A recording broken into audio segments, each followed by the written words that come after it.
Buenos días, bienvenidos a mi canal de YouTube. Mi nombre es María Magdalena, psicóloga clínica y de la familia, con estudios en ciencias sociales, niñez y juventud, y muy dedicada a la salud mental perinatal. Este periodo comprendido entre el embarazo y los primeros años de vida del niño, de los primeros 5 o 6 añitos de vida de los niños. El tema de hoy está relacionado con la crianza respetuosa y específicamente entre el amor y los límites, dando justamente a entender cómo poner el límite a los niños es un acto de amor justamente. Entonces vamos a empezar recordando un poco el video pasado, el hito que llegó a decirnos por qué hablamos de crianza respetuosa en este momento. Ese gran hito de 1989 con la Convención de los Derechos del Niño, que nos dijo, palabras más, palabras menos, que los niños tienen derecho a ser bien tratados, tal como nosotros quisiéramos que nos trataran. Entonces, el niño también tiene ese derecho. Y voy a poner un ejemplo sencillo de por qué comienza esto a pensarse así. Miren, se ha naturalizado tanto el hecho de que el adulto es el que regaña al niño todo el día y le da órdenes todo el día. Si el niño está tirado en el piso haciendo una pataleta, nosotros tenemos que ponernos muy furiosos, ¿cierto? Ignorar completamente su conducta, hablarle a los ojos, cogerlo de la mano. O sea, fijémonos en esos detalles. Que eso a nosotros en este momento no nos gustaría que hicieran con nosotros. O sea, como que alguien nos jale, que alguien nos mire, que alguien nos regañe, que alguien nos trate mal. No nos gustaría eso. Entonces, en el transcurrir de este camino, comenzamos a fijarnos en eso. Que a partir de 1989 somos sujetos de derechos. Y esto está contemplado en la política pública de la mayoría de los países del mundo.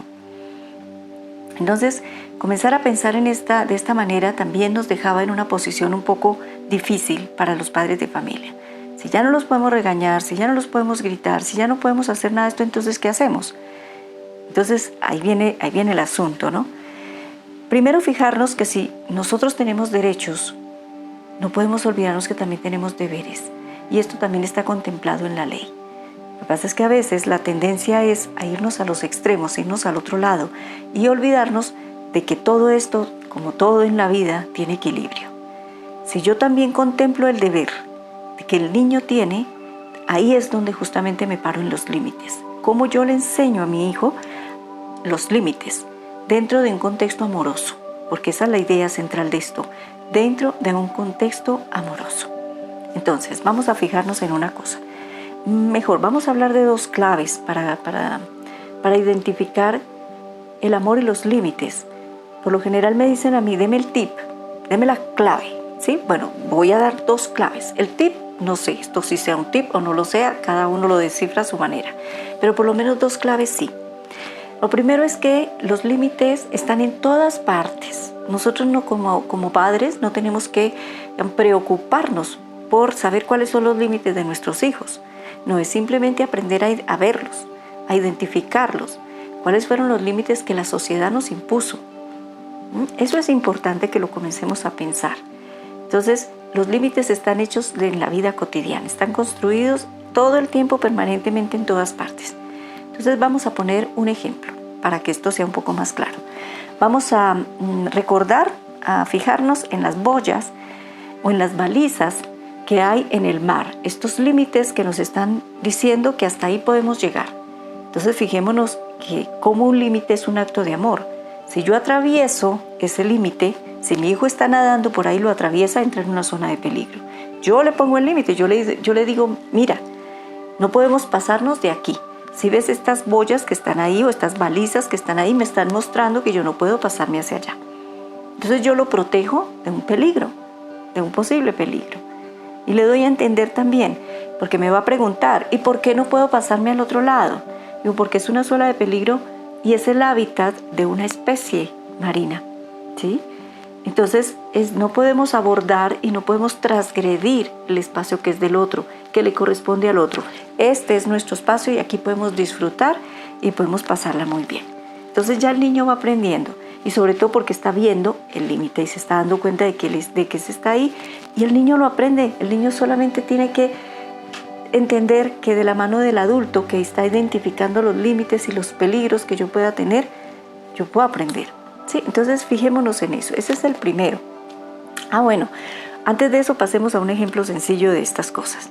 Cuando yo salgo en la mañana a llevar a mi hijo al jardín infantil, vamos a suponer rápidamente esto, y me subo al carro, voy tarde, me encuentro con el trancón de entrada para salir a la vía principal y me doy cuenta que esto no se mueve. Vamos a abordar también el primer principio de la crianza respetuosa, que es la sintonía y la comunicación. Comienzo a darme cuenta de que no puedo simplemente sintonizar con lo que está pasando, es decir, que no puedo comprender muchas veces lo que está sucediendo, no puedo ponerme en el lugar de el otro que está allá adelante también tratando de salir. Entonces no puedo abordar y comprender lo que sucede, y muchas veces ¿qué pasa? Que eso lo vemos permanentemente y nos da un poco de malestar. El hecho de que un carro salga y aborde el carril que le corresponde a los carros que vienen. Entonces fácilmente arman un trancón impresionante. Y comienza toda esa escena maravillosa, dramática de la mañana. ¿Y qué están aprendiendo nuestros hijos con todo esto? Primero, que yo no puedo tener ni el grado ni el menor grado de percepción, de comprensión de situaciones. Darme cuenta primero que salí tarde. Lo primero. Entonces todo el mundo tiene la culpa, ¿sí?, de que yo no pueda adelantarme. Comienza toda una lista de groserías de que he aprendido durante toda mi vida. Y el niño está atrás mirando. La agresión, la neurosis, ¿sí?, porque yo me altero totalmente ante la situación. Entonces fijémonos cómo los límites están en toda parte. Yo tengo que llegar aquí y respetar la fila, pero no puedo con eso. Me tengo que salir de la fila, ¿sí? Y además con el estado neurótico, sobre todo, principalmente. Fijémonos que si yo voy a llegar a algún sitio, ya logré salir a estacionar y no hay dónde, porque yo no me puedo parquear donde haya una entrada de un parqueadero residencial. Yo no puedo hacer eso. Es un límite que me están poniendo. Y yo me enojo frente a eso. No se pueden parquear al frente del jardín porque hay rutas que tienen el espacio para ellos. ¿Por qué? Porque la sociedad instauró esa norma y ese límite para ellos. Pero yo no puedo con eso. Entonces yo transgredo la norma, transgredo el límite y lo hago. Y el niño está aprendiendo todo eso. Entonces, como les decía, es identificar. El papel del adulto es identificar todos los límites y todas las normas que existen en la sociedad y contarle al niño con su vida cotidiana que ahí están puestos y están hechos para respetar. ¿Por qué? Porque yo también tengo deberes y tengo derechos, y así como yo los tengo, los demás también los tienen. Por eso es la clave, por eso les digo que esta es la clave, la vida cotidiana y la percepción y la comprensión de cada situación. La segunda es preciosa. Esta es de Jorge Slava, es un neuropediatra que yo cito mucho, y él habla de engramas. ¿Y qué dice él? Que el cerebro, durante tantos millones de años, la única forma que ha entendido que puede aprender es a partir de la repetición, adquirido en el curso de experiencias sucesivas. Esa es la definición de engrama, y que los invito a que la consulten, porque es preciosa y además deja un mensaje preciosísimo. Entonces, vamos también a poner un ejemplo. Cuando yo voy a comenzar a crear un camino en un bosque, entonces yo camino y vuelvo y paso hasta que me doy cuenta que ya el camino está hecho. Y que si alguien más va a pasar, pues pasa por ahí porque se da cuenta que el camino ya está hecho. Yo mismo sigo pasando por ahí y no se me ocurre ir a caminar por el prado. No, yo sigo caminando por el caminito. Entonces, si yo ya quiero cambiar ese camino, o quiero cambiar, por decir algo, en este caso los hábitos, yo comienzo a crear un nuevo camino. Dejo de caminar por este camino y comienzo a crear un nuevo camino. Y fácilmente me doy cuenta que ya comenzó a crecer la hierba, el pasto, y que ya ese camino que no seguí pisando ya está reconstruyéndose nuevamente. Y estoy armando uno nuevo, y vuelvo y camino, y vuelvo y camino, y vuelvo y camino. Eso es un engrama, construido en el curso de experiencias sucesivas, es decir, repita y repita y repita. Voy a poner también un ejemplo con los niños pequeños.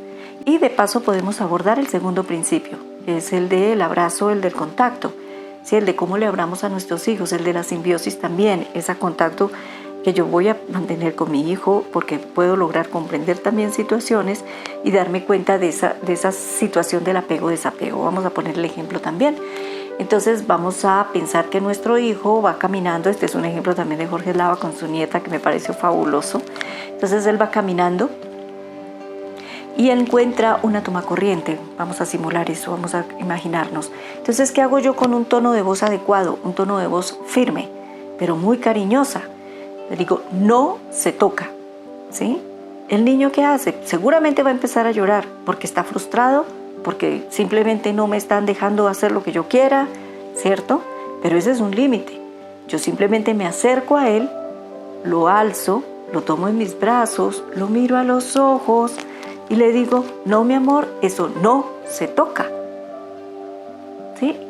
No tengo que lastimarlo, no tengo que enfurecerme, no tengo que hacer nada de eso, pero sí detenerme y pensar que es un momento perfecto para enseñar a mi hijo. Yo puedo estar en una videoconferencia con el presidente de la República, pero yo creo que es más importante aprovechar justo ese momento para enseñar a mi hijo. Yo le puedo decir, qué pena, señor presidente, usted me permite un momentico. Yo creo que él no se va a enojar por eso. Va 2 minutos que nos podamos demorar. Es decir, si nos damos cuenta, actuemos. No ignoremos las situaciones que son perfectas, las situaciones de la vida cotidiana. Cualquier situación es perfecta para poner los límites a nuestro hijo. ¿Qué va a pasar la segunda vez que el bebé, la niña, vaya a pasar a coger la tomacorriente? Quizás pase exactamente lo mismo, pero yo vuelvo y reacciono de la misma manera. Yo repito la operación. Señor presidente, un momentico, por favor. Primero está mi hijo, ¿no? Lo alzo, digo, no se toca. Una voz firme, pero amorosa, que entienda que aquí hay autoridad, que yo no soy el hermano mayor, que yo no soy la hermana mayor, que yo soy la mamá y represento la autoridad. Porque la vida afuera está hecha de esas cosas. Entonces le digo, no. Seguramente ya no llore tanto. O llorará, pero un momentico, porque es consciente de que eso no va a cambiar y que yo mantengo el límite también. Y yo debo enseñarle el límite porque entra en una zona de peligro. La tercera vez, miren, la tercera vez tal vez simplemente nos voltea a mirar y nos va a hacer, no, no se toca. Y le vamos a decir, no, no se toca. Con todo el amor, y si podemos parar un momentico, también nuevamente, señor presidente, y atendemos a nuestro bebé, atendamos a nuestro bebé. Eso es atenderlo. Entonces, cuando me muestran los límites amorosamente, miren, les juro que eso a uno nunca se le olvida. Eso permanece en la mente de los niños cuando mi papá, mi mamá dejó de hacer lo que estaban haciendo por atenderme, para mostrarme. Ese es un límite y te lo muestro. Y te digo que eso no se toca y yo no soy indiferente a lo que está pasando en ese momento. Esté haciendo lo que esté haciendo.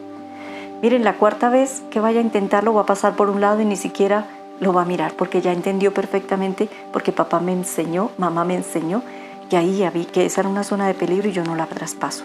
Y con todo el amor, y lo aprendí amorosamente. Entonces no necesitamos lastimar. ¿Qué es lo que necesitamos? No ser indiferentes. Actuar justamente cuando tenemos que actuar. Esa es la clave de esto. Entonces, para resumir, la vida está hecha de límites.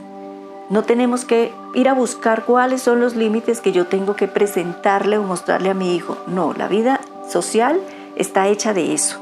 Solamente tenemos que identificarlos. Solamente tenemos que darnos cuenta y ser muy observadores para poderles mostrar los límites a los niños. Todo está en el ejemplo, todo está en la vida cotidiana. Y les daba el ejemplo desde cuando salimos nosotros de la casa, nos subimos al carro y comienza todo el caminar de límites, desde que salimos hasta que regresamos en la noche, y de que el niño seguramente cuando llegue a su jardín infantil no vaya a repetir la historia y no vaya a repetir perfectamente del modelo, no, sino que él se dé cuenta que él puede respetar la fila, que él no atropella a los compañeros, que él no se va a querer ir a adelantar a la fila, él no va a querer hacer nada de eso.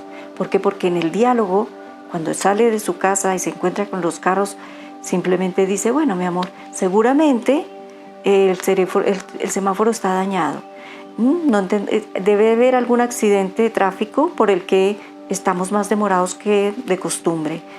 Si vemos a alguien que se pasa por delante, miren, no hacemos el mínimo comentario, porque eso también es generar malestar en la cultura, en la sociedad. Entonces no es necesario hacer comentarios. ¿Sí? No es necesario. Vemos que eso, seguramente el mismo niño va a decir, mira papi, este señor se adelantó. Entonces es un momento perfecto para decirle, sí, mi amor, esa persona no respeta los límites. Seguramente algo le pasó en la vida y no está respetando el límite. Ya, ahí se acaba el nivel de conversación con los niños pequeños, no es necesario nada más. ¿Sí? Pero ellos lo entienden. Pero cuando nuestras reacciones son neuróticas, créanme que los niños no lo logran incorporar, no logran hacer que nosotros sí respetemos los límites, pero los papás, las mamás no. Lo que pasa es que estas cosas son tan inconscientes, están tan metidos en el psiquismo de las personas que lo hacemos y no nos damos cuenta de. ¿Y qué es lo importante? Darnos cuenta de y fijarnos en la vida cotidiana y en los detalles que tiene la vida. Eso es todo. No es necesario crear nuevos límites. Con los que hay, creo que tenemos suficientes, porque hay muchos, pero muchos. Y el segundo es entender cómo funciona el cerebro, adquirido en el curso de experiencias sucesivas. Y la frase, el jardín infantil tiene una frase muy linda, que si la repetimos todos los días, créanme que caminamos por muy buen camino, o nos vamos por muy buen camino, perdón. Lo que hay que hacer, hay que hacerse, y lo que no se debe hacer, no se debe hacer. Esto en la mente de los niños absolutamente todos los días, créanme que favorece mucho su desarrollo. El hecho de poder saber que no necesita el tip, sino que necesita un principio fundamental para que pueda actuar alrededor de todas las situaciones que se le presenten en el camino. Le repito, lo que hay que hacer, hay que hacerse, y lo que no se debe hacer, no se debe hacer. Y esto no es solo que se lo repitamos, sino que se lo pongamos en una cartelera, ojalá en su cuarto, que sea lo primero que observe cuando se levante y que sea lo último que vea antes de dormir. Es clave, créanme que funciona. Los niños no necesitan grandes cosas complejas, no, los niños necesitan estas cosas así de sencillas. Son detalles mínimos, pero que hacen posible la vida cotidiana. Todos los días. Bien, esto era lo que tenía por decir hoy. Los invito a que me hagan sus comentarios por los canales que sean, no interesa.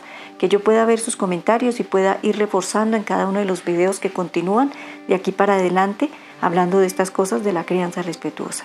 Entonces, muchas gracias por su atención. Nos vemos en el próximo video. Hasta luego.